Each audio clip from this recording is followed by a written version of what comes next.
ప్రసంగి గ్రంథం 4వ అధ్యాయము. పిమ్మట సూర్యుని కింద జరుగు వివిధమైన అన్యాయ క్రియలను గురించి నేను యోచించి తిని, బాధింపబడువారు ఆదరించు దిక్కులేక కన్నీళ్లు విడుచుదురు.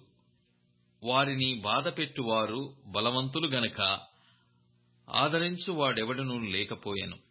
కాబట్టి ఇంకను బ్రతుకుచున్న వారి కంటే ఇంతకుముందు కాలము చేసిన వారే ధన్యులని కొంటిని. ఇంకను పుట్టని వారు సూర్యుని క్రింద జరుగు అన్యాయపు పనులు చూచియుండని హేతువు చేత ఈ ఉభయుల కంటెను వారే ధన్యులనుకొంటిని. మరియు కష్టమంతయు నేర్పుతో కూడిన పనులన్నీయు నరులకు రోషకారణములని నాకు కనబడెను.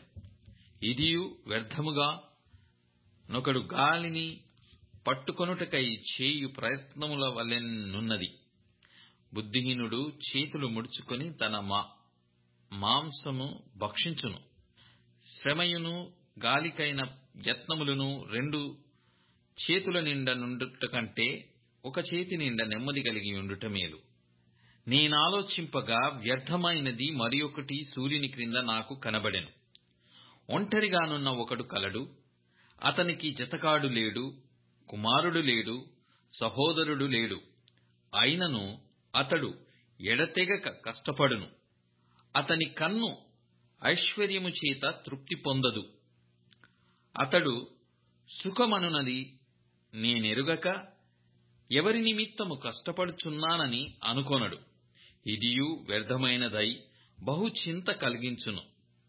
ఇద్దరి కష్టము చేత ఉభయులకు మంచి ఫలము కలుగును గనుక ఒంటిగాడై యుండుట కంటే ఇద్దరు కూడియుండుట మేలు. వారు పడిపోయినను ఒకడు తనతోడి వానిని లేవనెత్తును. అయితే ఒంటరిగాడు పడిపోయిన ఎడల వానికి శ్రమయే కలుగును. వాని లేవనెత్తువాడు లేకపోవును. ఇద్దరు కలిసి పండుకొనిన ఎడల వారికి వెట్ట కలుగును. ఒంటరిగానికి వెట్ట ఏలాగు పుట్టును?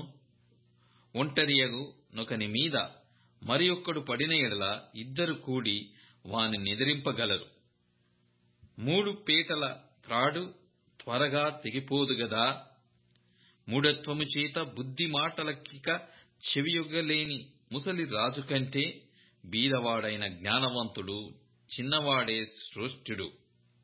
అట్టివాడు తన దేశమందు బీదవాడుగా పుట్టినను పట్టాభిషేకము నొందుటకు చెరసాలలో నుండి బయలువెళ్ళును. సూర్యుని క్రింద సంచరించు సజీవులందరూ గతించిన రాజునకు బదులుగా రాజైన ఆ చిన్నవాని పక్షమున నుందురని నేను తెలుసుకొంటిని. అతని ఆధిపత్యము క్రింద జనులకు లెక్కయే లేదు.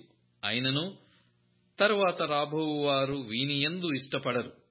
నిజముగా ఇదియు వ్యర్థమే. ఒకడు గాలికై ప్రయాసపడినట్టే.